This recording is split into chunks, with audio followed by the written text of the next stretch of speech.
If you're hearing this, it means I finally did the one thing everyone said I never would. I stopped. I stopped long enough to look at the distance between who I was when this all started and who I've become standing under the glare of a world that never blinks. And tonight, I'm speaking not as a CEO, not as a founder, not as a symbol of innovation or controversy, but as a human being who has spent decades outrunning silence because silence forces you to confront questions you can usually drown out with momentum. I grew up believing that if you just worked hard enough, thought deeply enough, pushed far enough, the universe would eventually reward you with clarity. But what no one tells you is that clarity doesn't arrive as a victory parade. It arrives like a mirror you didn't ask for, showing you the cost of every compromise you made along the way. For years, my life has been defined by velocity: faster launches, faster decisions, faster timelines, faster reactions to criticism, faster recovery from failure. And that speed built extraordinary things, but it also built a prison made of expectations so dense that even success felt like obligation rather than joy. I became the guy people projected their hopes and fears onto, the stand-in for everything they love or hate about technology, capitalism, the future itself. And when that happens, you start to disappear inside the projection, like a voice echoing in a canyon where you can't tell which words are yours anymore. I told myself that the pressure was necessary, that the stress was the price of impact, that sleep deprivation was just another engineering constraint to optimize around. But bodies don't care about narratives and minds don't negotiate forever. They eventually demand honesty. There were nights I stared at ceilings in different cities, different time zones, asking the same quiet question: if the mission is bigger than me, why does it feel like it requires my constant sacrifice, my constant presence, my constant explanation? Somewhere along the way, I confused leadership with omnipresence, and I trained the world to expect commentary instead of outcomes, personality instead of progress. And that's on me. I thought transparency meant constant visibility, but constant visibility erodes depth. It turns reflection into reaction and complexity into slogans. People think leaving tonight means walking away from responsibility, but what they don't see is that staying without self-awareness is the greater risk, because unchecked intensity can harden into rigidity, and rigidity is fatal to innovation. I've always believed that first principles thinking could solve almost anything, but tonight I'm applying it to myself: what is truly essential, what is noise, and what has simply been inertia masquerading as purpose. The truth is uncomfortable. I don't need to be everywhere for these ideas to survive, and believing otherwise is not courage, it's fear dressed up as commitment. I've watched incredible teams grow, mature, and surpass the need for my daily intervention, yet I kept inserting myself because stepping back felt like surrender instead of trust. I've learned that building rockets to escape Earth's gravity is straightforward compared to escaping the gravity of your own myth, and that myth can quietly dictate your behavior long after it stops serving the mission. Tonight is not about quitting, it's about recalibration, about choosing long-term sanity over short-term dominance, about acknowledging that the future we're trying to build should include leaders who know when to step aside so others can step forward. I know the world prefers dramatic explanations, collapse, scandals, secret deals, but the reality is more mundane and more human. I reached a point where continuing on the same trajectory felt less like progress and more like denial. Innovation requires renewal, and renewal sometimes demands absence, space, and humility, three things that are hard to practice when every move you make is instantly amplified into doctrine. I'm leaving tonight because I want to remember what it feels like to think without performing, to question without defending, to exist without immediately turning existence into strategy. And maybe that sounds strange coming from someone who has spent his life optimizing systems, but the most complex system I've neglected is the one behind my own eyes. This isn't an ending, it's a pause long overdue, a deliberate interruption in a loop that was running too hot. And if there's one thing engineering teaches you, it's that systems pushed beyond their thermal limits don't fail heroically. They fail catastrophically. And I refuse to let that happen to the missions, the people, or myself. Pressure doesn't arrive all at once. It accumulates quietly, like gravity, until one day you realize you're carrying the weight of expectations that were never written down but are somehow treated as law. When people talk about success, they imagine freedom, but what they rarely understand is that scale changes the nature of responsibility so completely that even your private thoughts start to feel public, audited, and subject to interpretation. Every word I say becomes a signal, every pause a theory, every decision a referendum not just on strategy but on morality, politics, economics, and the future of civilization itself. And living inside that constant scrutiny slowly rewires how you think because you stop asking, is this true? And start asking, how will this be received? Which is the beginning of intellectual erosion. I've watched markets move billions of dollars because of a sentence typed in seconds, watched governments react to jokes as if they were policy memos, watched employees look to my facial expression in meetings as if it were a weather forecast for their careers, and that level of influence sounds intoxicating until you realize it leaves almost no room for error, rest, or evolution. You become trapped in a version of yourself that people recognize, and growth becomes threatening because consistency is safer for observers than authenticity. I used to believe pressure was a privilege, that if you weren't uncomfortable, you weren't aiming high enough, but sustained pressure without release doesn't forge steel. It causes fractures you don't notice until something snaps. There's a myth that intensity equals effectiveness, that relentless drive is the same as clarity of purpose, but intensity without reflection is just motion, and motion alone doesn't guarantee direction. I've made decisions under exhaustion that I would have made differently with distance, not because the data changed, but because my nervous system was overloaded, and no amount of intelligence compensates for a mind that never powers down.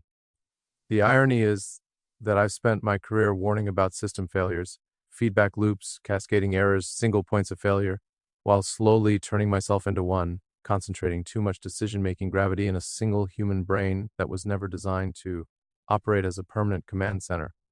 People assume leaders are insulated from doubt, but doubt is constant. It just becomes quieter, more internalized, more dangerous, because you stop sharing it in environments that expect certainty. You learn to project confidence even when you're recalculating, and over time that projection hardens into habit, and the habit becomes identity. I've seen how easily public discourse flattens complexity into binaries, genius or villain, savior or threat, and when you're placed inside that framework, nuance feels like weakness, so you compress your thoughts to survive the cycle, and compression is the enemy of truth. I don't regret ambition, but I do regret how often I mistook endurance for virtue, how often I ignored signals from my own body and mind, because I convinced myself that slowing down would betray the mission. The mission became a justification for everything: missed relationships, delayed grief, postponed self-examination, and eventually even postponed joy. There's a point where responsibility stops expanding your capacity and starts consuming it, where leadership turns into performance, and performance becomes a cage because stepping out of character feels like collapse. I've been called many things: visionary, reckless, manipulative, heroic, but rarely just allowed to be uncertain in public. And uncertainty is not a flaw, it's a prerequisite for discovery. When uncertainty is punished, people pretend, and when people pretend, systems rot from the inside. I began to notice that even my thinking was being shaped by anticipation of reaction rather than curiosity, that I was optimizing for resilience against backlash instead of alignment with truth, and that's a subtle but profound corruption of intent. Pressure doesn't just push you forward, it bends you. And if you don't periodically check the curvature, you wake up one day misaligned with your own values. Leaving tonight is my way of releasing that accumulated pressure before it distorts decisions that affect millions. Because the real danger isn't stepping back, it's staying so long that you mistake survival mechanisms for wisdom. I've always believed that humanity's future should not depend on any single individual, and yet I allowed a structure to form where my present was treated as indispensable, and that contradiction has been growing heavier every year. Stepping away is not an abdication, it's a correction, a way of redistributing weight so the system can breathe again. Pressure taught me many things, but the most important lesson is this: if you don't choose when to decompress, reality will eventually choose for you, and it will be far less gentle. There's a moment in every long experiment when you have to admit that the variable you least understood was yourself. I've spent my life believing that problems yield to logic, that if you break things down far enough, to first principles, to physics, to incentives, to math, you can almost always find a path forward, and that belief carried me through failures that would have stopped most people, but it also blinded me to the fact that humans aren't closed systems, that we leak emotion, fatigue, fear, attachment, and unresolved history into every decision, no matter how rational we pretend to be. For years, I treated myself like a machine that just needed better inputs. Less sleep but more caffeine, fewer distractions but more urgency, less emotion but more resolve. And when something went wrong, I debugged harder instead of asking whether the architecture itself was flawed. I told myself that personal cost was irrelevant if the output justified it, that history doesn't remember comfort, it remembers results, and while that's partially true, history also has a brutal way of exposing when results were built on unsustainable assumptions. The truth I've been avoiding is that I optimized my life for maximum impact under the assumption that I could indefinitely absorb the shock. And that assumption was never tested honestly because I was afraid of what slowing down might reveal. When you're constantly in motion, you don't have to sit with unresolved questions about relationship strain, absence, about moments you miss that don't come back, about whether the version of you the world applauds is the same one you respect in private. I've watched companies mature, technologies stabilize, and entire industries shift from chaos to infrastructure, and yet I kept operating as if everything were perpetually on the brink of collapse, as if urgency were the only moral posture available. That constant crisis mode sharpens focus in the short term but distorts judgment in the long term. It makes every decision feel existential, every disagreement feel like betrayal, every delay feel like failure. I began to notice that I was reacting more than thinking, defending positions rather than exploring them, doubling down not always because the data demanded, but because retreat felt like weakness in a world that equates leadership with unyielding certainty. The irony is that innovation thrives on revision, on the willingness to discard even your own best ideas when reality contradicts them. Yet personally, I struggle to apply that same flexibility inward. I treated my own role as fixed, as if stepping back would somehow erase the work already done, when in reality the strongest systems are those that outgrow their creators. I've said many times that the goal is to build things that last, and lasting things are never dependent on constant intervention. They endure because they're designed to function under new leadership, new constraints, new contexts. Somewhere along the way, I stopped asking whether my presence was still additive or whether it had become a form of inertia, a legacy assumption no one wanted to challenge out loud. People around you adapt to your intensity. They learn how to anticipate your preferences, how to avoid friction, how to phrase truths in ways you're more likely to accept. And that adaptation, while well-intentioned, quietly narrows the RAEE of information you receive.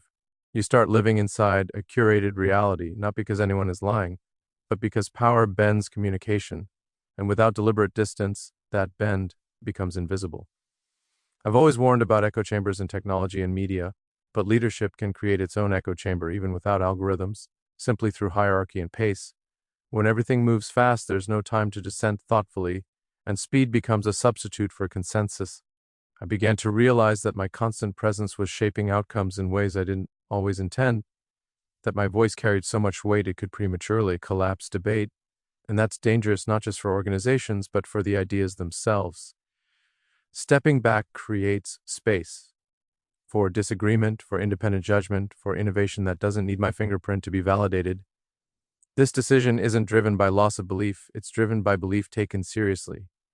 If the future we're building is truly robust, it should not require my constant correction, my constant amplification, my constant defense. I want to see what happens when I remove myself from the center of the frame, when ideas are tested on their own merits without being filtered through my identity. That's not retreat, that's experimentation at a different scale. Always said you should be willing to be wrong, but that principle means very little if you never give the world a chance to prove it without you hovering over the outcome. Leaving tonight is my way of running a test I should have run earlier. Can the system stand without me? And can I exist without confusing my worth with my workload? For the first time in a long time, I'm choosing not to optimize, not to intervene, not to accelerate, but to observe, to listen, and to let uncertainty exist without immediately trying to dominate it. If that makes people Comfortable, that's understandable, makes me uncomfortable too. But growth has never happened in comfort, and neither has truth. What people don't tell you about legacy is that it can quietly turn into a leash if you're not careful. For a long time, I told myself that legacy was irrelevant, that outcomes mattered more than narratives, that the arc of progress didn't care who bent it. But the reality is that once your name becomes shorthand for an idea, disentangling yourself from that idea becomes psychologically and structurally difficult. Every decision starts to feel like it must be consistent not just with evidence but with a story that's already been written about you, and stories are far less flexible than reality. I've watched how quickly the world freezes people into archetypes: the visionary, the disruptor, the villain, the savior, and once frozen, any deviation is treated as betrayal or breakdown rather than evolution. The pressure to remain legible to the public becomes its own constraint, subtly shaping choices in ways that are hard to detect from the inside. I began to notice that even when I changed my mind, which I've always believed is a strength, the cost of doing so publicly had increased to the point where reversal was interpreted as instability rather than learning, and that dynamic discourages honest reassessment at exactly the scale where it's most needed. Legacy thinking encourages defensiveness. It incentivizes protecting past decisions instead of interrogating them, because admitting error feels like damaging a monument rather than refining a prototype. I've said many times that rockets explode and you learn that failure is data, but it's easier to apply that philosophy to hardware than to identity. When your identity becomes intertwined with institutions, markets, and movements, even small personal shifts ripple outward in unpredictable way. And the temptation is to hold still, to maintain continuity at all costs. But continuity without renewal is stagnation. And stagnation is the enemy of everything I set out to fight. I realized that my continued presence was beginning to anchor conversations in the past. What I've said before, what I've done before, what people expect me to say next, rather than allowing them to orient toward what actually needs to happen now. The future doesn't need guardians of yesterday's solutions, it needs room to generate new ones. I've also had to confront a harder truth, that my visibility sometimes overshadowed the work of thousands of people whose contributions are more essential than my commentary, whose brilliance doesn't trend, whose discipline doesn't provoke outrage, but whose efforts actually move the needle. When leadership becomes too visible, it can distort incentives, drawing attention toward performance rather than substance, personality rather than process. I never wanted the story to be about me, yet I participated in systems that made it so, sometimes because it was expedient, sometimes because it was expected, and sometimes because I didn't slow down enough to question it. Stepping back is a way of recentering the narrative where it belongs, on the work, the teams, the problems still unsolved.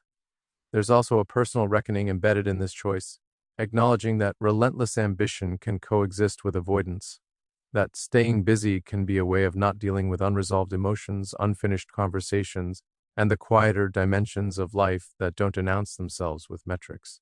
I've postponed reflection by telling myself it could wait until the next milestone, the next launch, the next quarter, but milestones have a way of receding as soon as you reach them, and postponement turns into habit.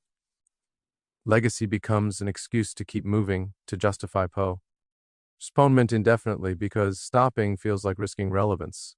But relevance is a poor substitute for meaning, and meaning can't be measured by attention alone. I want to rediscover what it means to contribute without commanding the spotlight, to think without immediately publishing, to learn without defending a position in real time. I want to give the organizations I've helped build the gift of autonomy, the chance to surprise me rather than orbit me.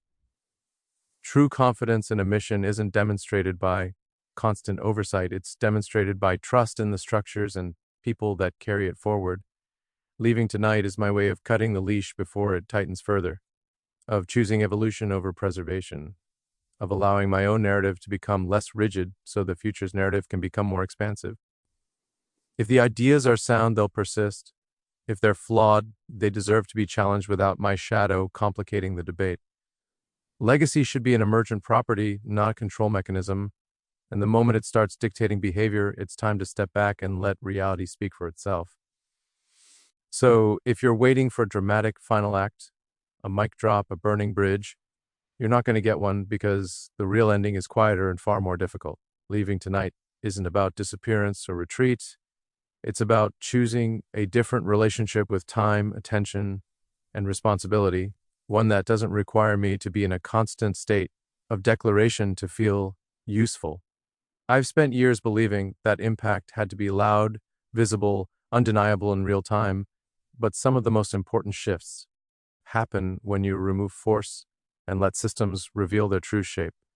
I want to know what the world does when I'm not reacting to it every minute, when ideas evolve without being instantly framed as extensions of my personality, when people argue, build, fail, and succeed without wondering how I'll respond.